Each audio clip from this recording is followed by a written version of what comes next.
Roedd Bwcle a Ffynnon Taf o'r ail haen yn anelu gyda ddwyth ola Cwpan Cymru am y tro cyntaf ni hanes a bu bron i ansicrwydd leith ymgared arwain at gol i Bwcle, ond Hamilton yn taro'r pren.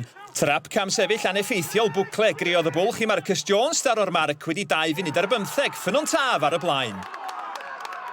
5 munud wedyn, Roberts a rediad i'r tîm cartra ac yn hawlio cicio'r smotyn. A oedd Scott Hillman wedi llawio? Wel, na, medda Aaron Jones y dyfarnwr. Ac aeth i o ddrwg i waith i'r tîm cartra, Samuel Wainwright yn llorio David Lyon a Bwcle ddyn yn bryn cyn yr egwyl. Ac i roi halan yn y briw, sgordiodd Jack Jones yn uniongyrchol ar gicri ddilynol, 2-0 i Ffynnon Taf.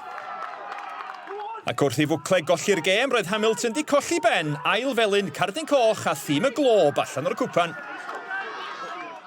To be fair, I think, yeah, it was end-to-end at times.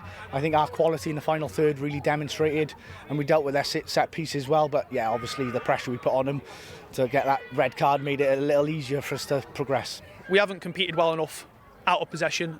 They've done well out of possession in the first half. I think that was the biggest difference. But in terms of both teams in possession, yeah, I think the game lacked quality. There weren't many chances at either end. So, yeah, it was tight. It was tight, and if we'd scored early in the second half, it would have been a different game. But, you know, we haven't done enough today, and it's really disappointing. Probably the worst performance of the season, to be fair.